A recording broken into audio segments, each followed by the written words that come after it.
अस्सलाम वालेकुम friend, my name is Aftab. Welcome to Aftab gardening ideas. इस वीडियो में हम बात करेंगे पुदीना यानी मिंट के पौधों पर। आपको बताऊंगा कि हम गर्मियों में पुदीने के पौधे की केयर कैसे करें। पुदीना गर्मियों में ही तेज़ी से ग्रोथ करता है, लेकिन गर्मियों में दोपहर की तेज़ धूप बर्दाश्त नहीं करता क्योंकि ये शेड लविंग पौधा है। इसलिए पुदीने के पौधे आप ऐसी जगह पर लगाएं जहां सुबह 4-5 घंटे की धूप आती हो और दोपहर के टाइम इन पौधों को ब्राइट लाइट ही मिले और ये पौधे तेज़ धूप से बचे रहें। इस वीडियो में पुदीने को कटिंग से ग्रो करने, गर्मियों में पुदीने के पौधों की सही तरह देखभाल करने और इन पौधों को बुशी बनाने के बारे में बताऊंगा। ये जो आप पुदीने के पौधे देख रहे हैं, इन पौधों को 2 माह पहले कटिंग से ग्रो किया था। अगर आप पुदीने को कटिंग से ग्रो करने की कंप्लीट वीडियो देखना चाहते हैं तो मेरे चैनल पर ये मौजूद है। अब आपको पुदीने के पौधों की केयर करने के बारे में बताऊंगा। नंबर 1 तो आप पुदीने के पौधों को ऐसी जगह पर लगाएं जहां सुबह 4-5 घंटे की धूप इन पौधों को मिले, क्योंकि पौधों के लिए धूप भी बहुत ज़रूरी है।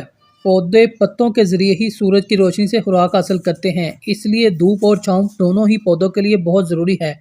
नंबर 2, आपको ये भी ध्यान रखना है कि पुदीने के पौधों की मिट्टी खुश्क ना होने पाए और मिट्टी में हमेशा नमी बनी रहे। पुदीने के पौधे नमी को पसंद करते हैं और ऐसी मिट्टी में पुदीने के पौधे बहुत तेज़ी से ग्रोथ करते हैं। नंबर 3, ये दोनों काम करने के बाद अब बारी आ जाती है इन पौधों को फर्टिलाइज़र देने की। पुदीने के पौधों को आप किचन वेस्ट कंपोस्ट या गोबर की खाद जो भी आपके पास मौजूद हो, आप 15 दिन के बाद दे सकते हैं। ये देखें फ्रेंड, पुदीने के पौधे काफ़ी घने और बुशी हो गए हैं। अगर हम इन पौधों को खुश्क फार्म में कंपोस्ट देंगे तो वो सही तरह रूट के पास नहीं पहुंच सकेगी। इसलिए बेहतर तरीका ये है कि आप कंपोस्ट को 2-3 दिन पानी में भिगो दें। जब लिक्विड फर्टिलाइज़र तैयार हो जाए तो आप इन पौधों को ये लिक्विड फर्टिलाइज़र दें, जिसके रिज़ल्ट भी आपको फौरी देखने को मिलेंगे और फिर आप अपने पौधों की ग्रोथ भी चेक करें कितनी ज़बरदस्त होती है।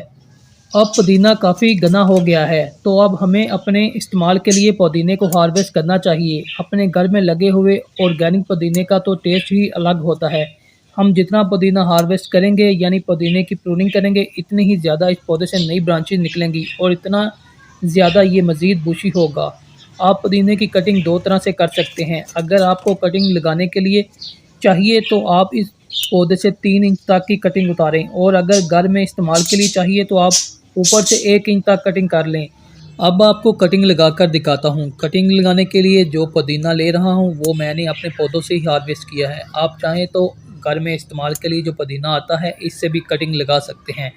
कटिंग लगाने के आपको 2 तरीके बता रहा हूँ। पहला तरीका, कटिंग लें और सीधा मिट्टी में लगा दें। दूसरा तरीका, कटिंग को पानी में डालकर रख दें। 3 से 4 दिन में इन कटिंग में रूट डेवलप होना शुरू हो जाएंगी। 3 दिन के बाद मैं आपको इन कटिंग का रिज़ल्ट भी दिखाता हूँ कि इस कटिंग में कितनी रूट आई हैं। अभी आपको मिट्टी में कटिंग लगाने का सही तरीका बताता हूँ ताकि आपको 100% रिज़ल्ट मिले। कटिंग लगाने के लिए आप जो गमला लें इसकी गहराई 3-4 इंच भी हो तो चलेगी, लेकिन गमले की चौड़ाई ज़्यादा होनी चाहिए क्योंकि इन पौधों की जड़ें ज़्यादा गहराई में नहीं जाती बल्कि चौड़ाई में ज़्यादा फैलती हैं। जितनी ज़्यादा रूट फैलेंगी इतने ज़्यादा ही नए पौधे निकलेंगे। बात करते हैं मिट्टी कैसी होनी चाहिए। गर्मियों में इन पौधों के लिए मिट्टी ऐसी होनी चाहिए जिसमें नमी बनी रहे। ऐसी मिट्टी बनाने के लिए हम 60% बालू मिट्टी, 40% रेत लेंगे। अब लगाते हैं पुदीना की कटिंग। कटिंग लगाने के लिए जो टहनी लें इसमें कम से कम 2 नोड लाजमी हों। नोड इस पॉइंट को कहते हैं जहां से हम पत्ते उतारते हैं, रूट भी यहां से ही निकलती हैं। अगर टहनी में नोड नहीं होंगे तो ये कटिंग ग्रो नहीं करेगी, इसलिए कम से कम 2 नोड लाजमी हों। अब आप एक कटिंग लें, इस पर अच्छी तरह एलोवेरा जेल लगाएं और इस कटिंग के दोनों नोड को मिट्टी के अंदर दबा दें। अगर आपके पास एलोवेरा नहीं है तो आप वैसे ही कटिंग लगा सकते हैं। अब आपको इससे भी आसान तरीका बताता हूँ। 3 दिन के बाद इन कटिंग में रूट आना शुरू हो गई हैं। अभी कुछ कटिंग में रूट डेवलप हो गई हैं और कुछ में रूट आना अभी बाकी हैं। ये बहुत आसान तरीका है पुदीना लगाने का क्योंकि इन कटिंग में रूट तो आ गई हैं। अब आसानी के साथ ये कटिंग ग्रोथ शुरू कर देंगी। कटिंग लगाने के बाद आप गमले में पानी दें और इस गमले को ऐसी जगह पर रखें जहाँ पर ब्राइट लाइट ही इस गमले पर पड़े और धूप ना आती हो। कटिंग में नई ग्रोथ स्टार्ट होना शुरू हो जाए तो फिर आप इन पौधों को सुबह 1-2 घंटे की धूप में रखें और आहिस्ता आहिस्ता इन पौधों को धूप का आदी बनाएं। इसके बाद पुदीने को बूची और घना बनाने का तरीका बताता हूँ ताकि मेरी तरह आप भी अपने गमले को पुदीने से भर सकें। पुदीने को बूची और घना बनाने के लिए ज़रूरी है कि आप इन पौधों से पुदीना हार्वेस्ट करते रहें। जितना ज़्यादा पुदीना आप हार्वेस्ट करेंगे इतनी ही नई टहनियाँ इन पौधों से निकल आएंगी। अब आपको पुदीना हार्वेस्ट करने के बाद का रिज़ल्ट दिखाता हूँ कि इन टहनियों से कितनी ज़्यादा नई टहनियाँ निकल आई हैं। अब इन पौधों की ग्रोथ पहले से भी तेज़ हो गई है। फ्रेंड्स, अगर आपको मेरी वीडियो अच्छी लगे तो प्लीज़ लाइक कीजिएगा और सब्सक्राइब कीजिएगा।